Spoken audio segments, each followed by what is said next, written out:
Hello everyone, competitive exam ഗൈഡിൻ്റെ പുതിയൊരു ക്ലാസ്സിലേക്ക് ഏവർക്കും സ്വാഗതം.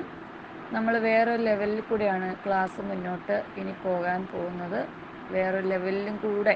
ഓക്കെ, ഇന്ന് നമ്മൾ ഡിസ്കസ് ചെയ്യാൻ പോകുന്ന ടോപ്പിക് കേരള ചരിത്രം സിലബസ് അറിഞ്ഞ് പഠിക്കാം എന്നതിനെക്കുറിച്ചാണ്. അപ്പോൾ ഇന്നത്തെ നമ്മുടെ ടോപ്പിക് യൂറോപ്യന്മാരുടെ വരവ് മുതൽ യൂറോപ്യന്മാരുടെ സംഭാവനകൾ വരെ എന്ന ടോപ്പിക്കാണ്. അത്യാവശ്യം വേണ്ട നോട്ട്സ്, പോയിൻറ്റ്സ് എല്ലാം ഈ ക്ലാസ്സിൽ നിന്ന് നിങ്ങൾക്ക് ലഭിക്കും. അപ്പോൾ നിങ്ങൾ എന്താ ചെയ്യേണ്ടത്? ഒന്നുപോലും സ്കിപ്പ് ചെയ്യാതെ നിങ്ങൾ കാണുക, കേൾക്കുക, എഴുതി പഠിക്കുക. ഇതിൻ്റെ അകത്ത് നല്ല കറുപ്പിച്ചിട്ടൊക്കെ നോട്ട്സ് ഞാൻ കൊടുത്തിട്ടുണ്ട്. അപ്പോൾ നിങ്ങൾ എന്ത് ചെയ്യണം? അതിന് പ്രത്യേകം മൂല്യം കൊടുത്ത് പോസ് ചെയ്ത് വെച്ച് അത് എഴുതി വെച്ച് പഠിച്ചു പോവുക. അതുമായിട്ട് ബന്ധപ്പെട്ട ചോദ്യോത്തരങ്ങളൊക്കെ താഴെ നിങ്ങൾക്ക് കൊടുത്തിട്ടുണ്ടാവും. അതൊക്കെ നിങ്ങൾ വളരെ കൃത്യമായിട്ട് എഴുതിയെടുത്ത് പഠിച്ചു പോവുക. PSC പരീക്ഷയ്ക്ക് അത് വളരെ അത്യാവശ്യമായിരിക്കും. അപ്പം നമുക്ക് ഡീറ്റെയിൽ ആയിട്ടൊന്ന് നോക്കാം. പോർച്ചുഗീസുകാർ വാണിജ്യ വികസനം എന്ന ലക്ഷ്യത്തോടെ യൂറോപ്യന്മാർ 15-ാം നൂറ്റാണ്ടിൽ നടത്തിയ സമുദ്രാനന്തര യാത്രകളുടെ ഭാഗമായിട്ടാണ് പോർച്ചുഗീസുകാർ കേരളത്തിൽ വന്നത്. 16-ാം നൂറ്റാണ്ടിൽ ഷെയ്ഖ് സൈനുദ്ദീൻ രചിച്ച മുഖ്ഫാത്തുൽ മുജാഹിദീൻ കേരളത്തിലെ പോർച്ചുഗീസ് അതിക്രമങ്ങളെക്കുറിച്ച് പ്രതിപാദിക്കുന്നു. പോർച്ചുഗീസ് രാജാവായിരുന്ന മാനുവൽ ഒന്നാമൻ്റെ സഹായത്തോടെ യൂറോപ്പിൽ നിന്നും കപ്പൽ മുഖേന 1498 മെയ് 20 വാസ്കോഡഗാമ കോഴിക്കോട് അടുത്തുള്ള കാപ്പാട് വന്നിറങ്ങി. അതുവരെ കേരളത്തിൻ്റെ വിദേശ വ്യാപാരം അറബികളുടെ നിയന്ത്രണത്തിലായിരുന്നു. സാമൂതിരി ഗാമയെയും അനുയായികളെയും സ്വീകരിച്ച് ആനയിച്ചു. കോഴിക്കോട് വ്യാപാരം നടത്താൻ സാമൂതിരി അവരെ അനുവദിക്കുകയും ചെയ്തു.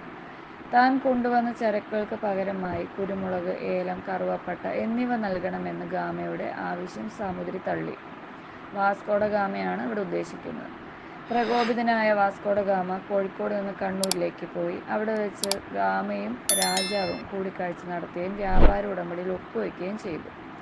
ഇനി ആരൊക്കെയാണ് വാസ്കോഡഗാമയുടെ പിൻഗാമികൾ? വാസ്കോഡഗാമയുടെ പിൻഗാമിയായി കേരളത്തിലേക്കുള്ള രണ്ടാമത്തെ പോർച്ചുഗീസ് സംഘത്തെ നയിച്ചത് പെട്രോൾ ആൽവാരിസ് കബ്രാൾ. 1500 AD ആയിരുന്നു വർഷം. 1502 പോർച്ചുഗീസ് രാജാവ് വാസ്കോഡഗാമയും വീണ്ടും കേരളത്തിലേക്ക് അയച്ചു. 1505 പോർച്ചുഗീസ് രാജാവിൻ്റെ പ്രതിനിധിയായി കേരളത്തിലെത്തിച്ചേർന്ന ഫ്രാൻസിസ്കോ അൽമേഡയുടെ നേതൃത്വത്തിൽ പോർച്ചുഗീസുകാർ കേരളത്തിലെ അവരുടെ ആധിപത്യം ശക്തിപ്പെടുത്തുവാൻ ശ്രമങ്ങൾ ആരംഭിച്ചു. 1509 അൽബുക്കർക്കിൻ്റെ കീഴിൽ മറ്റൊരു പോർച്ചുഗീസ് നാവിക സംഘം കൊച്ചിയിലെത്തി. ഏറ്റവും പ്രസിദ്ധമായ പോർച്ചുഗീസ് വൈസ്രോയിയാണ് അൽബുക്കർക്ക്. പോർച്ചുഗീസ് ആസ്ഥാനം കൊച്ചിയിൽ നിന്നും ഗോവയിലേക്ക് മാറ്റി. ഇനി വൈസ്രോയി ഭരണ ചുമതല വഹിച്ചതാരെല്ലാം?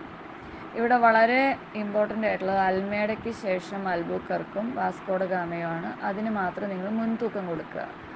അൽമേഡയ്ക്ക് ശേഷം അൽബുക്കർക്ക് 1509 1515 കാലഘട്ടം. വാസ്കോഡഗാമ 1524. അതെല്ലാവർക്കും അറിയാമായിരിക്കുമല്ലോ. അപ്പോൾ അതിന് പ്രാധാന്യം നൽകി നിങ്ങൾ പഠിക്കുക. ഇന്ത്യയിലെ ആദ്യ യൂറോപ്യൻ കോട്ടയെക്കുറിച്ച് നമുക്ക് ചെറിയൊരു വിശദീകരണം നൽകിയിട്ടുണ്ട്. നമുക്ക് വായിച്ചു നോക്കാം. തങ്ങളുടെ വ്യാപാര താൽപ്പര്യങ്ങൾ സംരക്ഷിക്കാൻ കൊച്ചിയിൽ സുരക്ഷിതമായ ഒരു കോട്ട ഉണ്ടായിരിക്കേണ്ടത് അത്യാവശ്യമാണെന്ന് പോർച്ചുഗീസുകാർക്ക് മനസ്സിലായി. കൊച്ചി രാജാവ് ഇതിന് അനുമതിയും നൽകി. 1503 സെപ്റ്റംബർ 27 വൈപ്പിൻ ദ്വീപിൻ്റെ വടക്കേ അറ്റത്ത് കോട്ടയുടെ നിർമ്മാണം ആരംഭിച്ചു.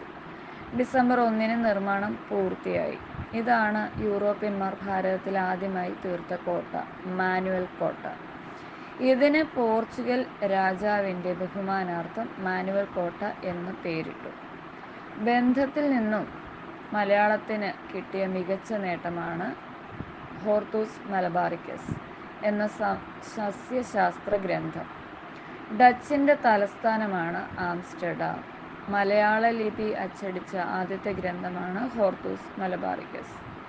കേരളാരാമം എന്നും ഈ പുസ്തകത്തിന് പേരുണ്ട്. ഏത് പുസ്തകത്തിന്? Hortus Malabaricus. 1744 കുളച്ചൽ യുദ്ധം നടന്നത്. യൂറോപ്യൻ രേഖകളിൽ വാർത്ത എന്നറിയപ്പെട്ട പ്രദേശമാണ് കരുനാഗപ്പള്ളി. കേരളത്തിൽ ആദ്യം വന്ന ഇംഗ്ലീഷുകാരനാണ് മാസ്റ്റർ റാൽഫ് ഫിച്ച്.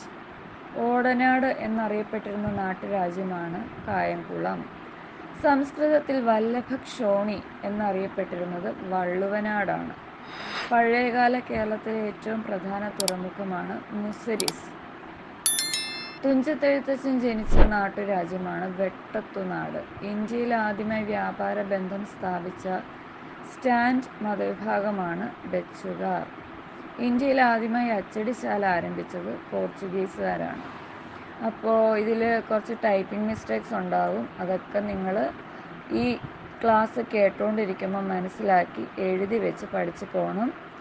ഇതിൽ അത്യാവശ്യം വരുന്ന PSCക്ക് വരാൻ ചാൻസ് ഉള്ളതും വന്നിട്ടുള്ളതുമായ കുറച്ച് ചോദ്യോത്തരങ്ങൾ ഡിസ്ക്രിപ്ഷനിൽ കൊടുത്തിട്ടുണ്ട്. ക്ലാസ് കണ്ടതിന് ശേഷം മാത്രം നിങ്ങൾക്ക് സ്വയം വിലയിരുത്താൻ വേണ്ടി നിങ്ങൾക്കത് യൂസ് ചെയ്യാവുന്നതാണ്. ഇപ്പോൾ നിങ്ങൾ കേട്ടതും എഴുതി പഠിച്ചതുമായിട്ടുള്ള ക്ലാസ്സിൻ്റെ മോക്ക് ടെസ്റ്റ്, നിങ്ങൾക്ക് സ്വയം വിലയിരുത്താനുള്ള മോക്ക് ടെസ്റ്റ് നിങ്ങൾക്ക് വേണമെന്നുണ്ടെങ്കിൽ കമൻറ്റ് ബോക്സിലൊന്ന് കമൻറ്റ് ചെയ്യണം കേട്ടോ. അതിനനുസരിച്ച് ഞങ്ങൾ ലിങ്ക് ഇട്ട് തരുന്നതായിരിക്കും. ഓക്കെ, അപ്പം മറ്റൊരു ക്ലാസ്സുമായി വീണ്ടും കാണാം.